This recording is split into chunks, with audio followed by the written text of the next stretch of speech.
से घटित हो सके जैसा हुआ है। स्कीनेट होगा, जुदमेंटे होगा। मुद्दा सिर्फ इतना है कि जॉन कॉनोर वहां है ताकि वह मानवता को एकजुट कर सके और मशीनों से लड़ सके। कुछ उम्मीद की किरणें हैं, लेकिन आपको वे टर्मिनेटर 3 राइज ऑफ द मजनेस में नहीं मिलती।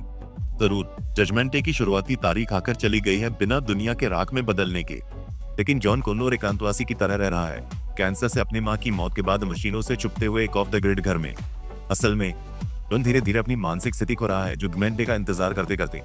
और भी बुरा यह है कि स्कीनेट एक और उन्नत टर्मिनेटर भेजता है जो मानव प्रतिरोध के प्रमुख सदस्यों को मारने की उम्मीद करता है ताकि वे स्कीनेट के चमकदार धातु पक्ष में कांटा न बने। एक टीएक्स मॉडल टर्मिनेटर जैक्वेज और उसकी भविष्य की पत्नी को निशाना बनाता है और निश्चित रूप से वे एक और पुनः प्रोग्राम टर्मिनेटर द्वारा संरक्षित है। हालांकि यह दोस्ताना टर्मिनेटर बुरी खबर लेकर आता है, लेकिन हमने जजमेंट डे को रोका। आपने इसे केवल स्थगित किया। जजमेंट डे अनिवार्य है। वह जॉन को बताता है कि दुनिया का अंत आ रहा है और उसे अतीत में भेजा गया है ताकि वह कॉनोर और उसकी भविष्य की साथी कटे को विस्फोट से दूर ले जा सके। जजमेंट डे के आने की खबर सुनने के बाद जॉन टर्मिनेटर को आदेश देता है कि वह उन्हें केट के पिता के पास ले जाए। तो एक उच्च रैंकिंग एयरफोर्स अफेयर अधिकारी है, लेकिन टर्मिनेटर मना कर देता है और केवल तब मानता है जब केट आदेश दोहराती है। पिता, हम लगभग 1 घंटे में CIS तक पहुंच सकते हैं। भविष्य में टर्मिनेटर बताता है कि उसने जॉन को मार दिया था और फिर उसे पकड़कर पुनः प्रोग्राम किया गया और केट के आदेश पर अतीत में भेजा गया। आखिरकार हमारे हीरो उस तकनीक पर काम करने से सेना को रोकने की कोशिश करते हैं जो स्कीनेट बन जाएगी, लेकिन कंप्यूटर हथियार प्रणालियों को अपने नियंत्रण में लेना शुरू कर देते हैं इससे पहले कि जॉन और कटे का एक्सेप्ट सीट हो।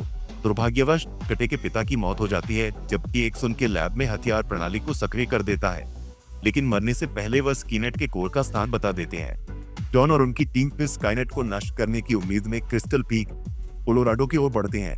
जैसे ही वे स्थान की ओर बढ़ते हैं, टर्मिनेटर बार बार खुद को पीछा कर रहे TX और उन 2 संभावित स्वतंत्रता सेनानियों के बीच में डाल देता है।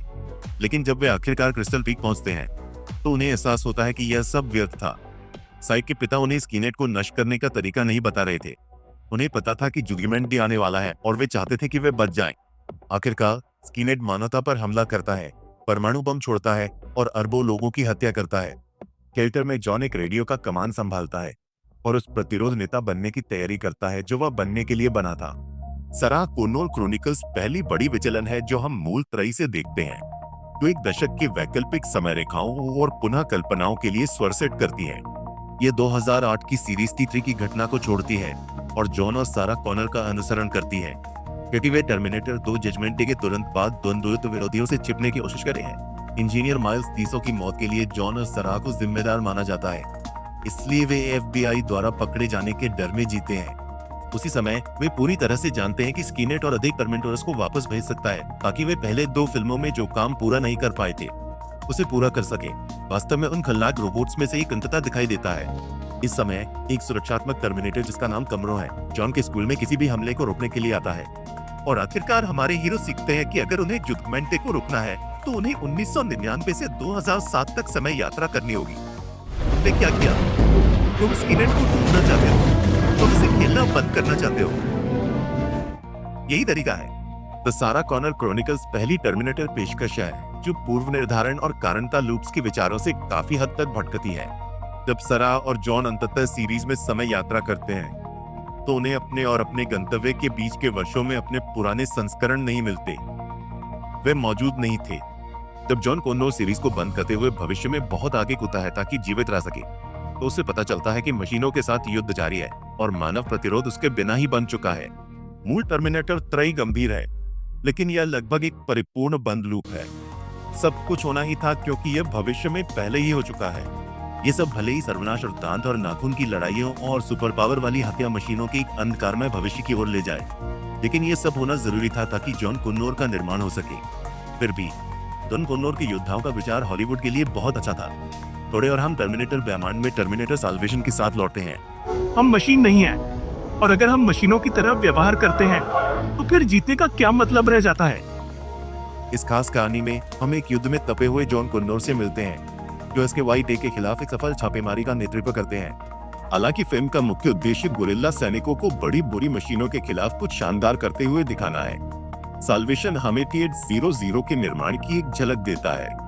असल में जॉन स्कीनेट मुख्यालय पर हमले के दौरान विशालकाय राक्षस के खिलाफ लड़ता है और इस प्रक्रिया में वह लगभग मर जाता है। क्योंकि मशीनों ने जानबूझकर उसे बेस तक पहुंचाया है ताकि अंततः उसे मार सके। वे लगभग सफल हो जाते हैं, लेकिन एक एंड्रॉइड जिसका नाम मार्कस है, तो शुरू में स्कीनेट की योजनाओं में एक मोहरा होता है, खुद को बलिदान कर देता है ताकि जॉन जीवित रह सके।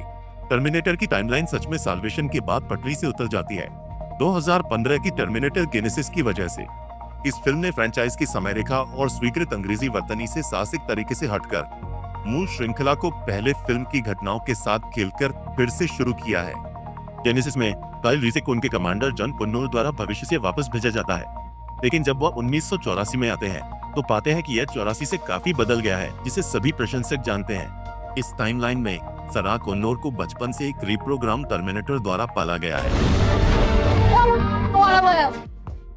पुराने टर्मिनेटर, जिसका उपनाम पोप्स है, ने सारा को टर्मिनेटर्स के हमलों से बचाया है, तब उसके माता पिता को एक और पहले के टर्मिनेटर ने मार दिया था। सारा और पॉप्स ने एक टाइम मशीन बनाई है और सारा स्काईनेट को रोकने के लिए जजमेंट डे के मूल युग में यात्रा करना चाहती है। हालांकि काइल उन्हें 2017 जाने के लिए मनाता है ताकि बचपन में देखे गए एक आपदा को टाला जा सके। फिल्म में कानात्मकता के घेरे में कूदते हुए जॉन के टर्मिनेटर संस्करण के साथ 2017 की यात्रा की जाती है ताकि वे स्काईनेट या जेनेसिस को नष्ट करने की उनकी साजिश को रोक सके। टर्मिनेटर जॉन को तब बनाया गया जब स्काईनेट ने असली जॉन को मशीन मैटर के साथ मिला दिया और उन्होंने उसे स्काईनेट के समय के साथ जीवित रहने को सुनिश्चित करने के लिए इस्तेमाल किया। जबकि काइल, पॉप्स और सारा की तिकड़ी जेनेसिस सिस्टम पर अपने हमले में सफल होती है। एक पोस्ट क्रेडिट सीन से पता चलता है कि जेनेसिस का कोर अप्रभावित था, जिससे और सीक्वल्स के लिए मंच तैयार होता है जो कभी नहीं बने। समय रेखा कितनी उलझी हुई थी, इसे देखते हुए डार्क पार्टी की टीम ने जेम्स कैमरन द्वारा न बनाई गई किसी भी फिल्म के बोझ को छोड़ने का फैसला किया। उनका जवाब फ्रेंचाइजी की जटिल समय रेखा को सुलझाने के लिए उन हिस्सों को काट देना था जिनकी जरूरत नहीं थी और चीजों को आगे बढ़ाना था। हालांकि जॉन को प्रतिरोध का नेतृत्व करने के बजाय डार्क पार्टी ने यह दिखाया कि जॉन को 1998 में लैटिन अमेरिका में अपनी मां के साथ रहते हुए एक और टर्मिनेटर द्वारा मार दिया गया था। फिल्म सारा के नए मानव उद्धारकर्ता डैनी रामोस की रक्षा करने के प्रयासों पर केंद्रित है। सारा और एक साइबोर्ग सुपर सोल्जर जिसका नाम ग्रेस है मिलकर डैनी को एक एडवांस टर्मिनेटर जिसे REV9 कहा जाता है वे बचाते हैं। इसके अलावा यह तिकड़ी खुद को एक साई-फाई साइड क्वेस्ट पर पाती है। देखो, सारा को डैनी के बारे में पता था क्योंकि एक अज्ञात स्रोत उसे संदेश भेज रहा था जिसमें हर टर्मिनेटर के मिशन का विवरण होता था जो अतीत में भेजे गए थे। संदेशों के स्रोत का पता लगाने की उम्मीद में नायक अपनी यात्रा पर निकलते हैं, जबकि लगातार रेव 9 के हमलों से डैनी को जीवित रखते हैं। और चीजों को और भी जटिल बनाने के लिए ग्रेस के भविष्य में स्कीनेट का अस्तित्व नहीं है, लेकिन लीजन नामक एक एनालॉग उसी रास्ते पर चल रहा है। लीजन साइबर युद्ध के लिए बनाया गया एक AI है। जब हीरो संदेश के स्रोत का पता लगाते हैं तो सारा यह देखकर हैरान रह जाती है कि वही 800 है जिसने उसके बेटे को मारा था। जैसा कि पता चलता है, वो समय में बदलाव के कारण स्कीनेट के निर्माण के समय अतीत में फंसा हुआ था। अब बिना किसी मिशन या वरिष्ठ अधिकारियों के अस्तित्व में नहीं रहते हुए उसने मानव समाज में घुलने मिलने की कोशिश की और अंततः मानवता के खिलाफ अपने कार्यों के लिए अपराध बोध महसूस किया। वे उपरोक्त संदेश उसके विवेक को साफ करने का तरीका थे। आखिरकार हमारे बेमेल लोगों की टोली REV9 को नष्ट करने की योजना बनाती है, लेकिन उनके अंतिम मुकाबले में यह बुरी तरह विफल हो जाती है। लड़ाई में ग्रेस मारी जाती है और अपराध बोध से ग्रस्त 800 REV9 को एक विस्फोटक मशीन में खींच लेता है, जिससे दोनों रोबोट नष्ट हो जाते हैं। दार बेटा अंत डैनी और सारा के एक युवा ग्रेस को खेल के मैदान में खेलते हुए देखने के साथ होता है, इस उम्मीद में कि वे उस स्थिति से बच सके जिसने उसकी मौत का कारण बना। हमारे सबसे नई वीडियो में से एक को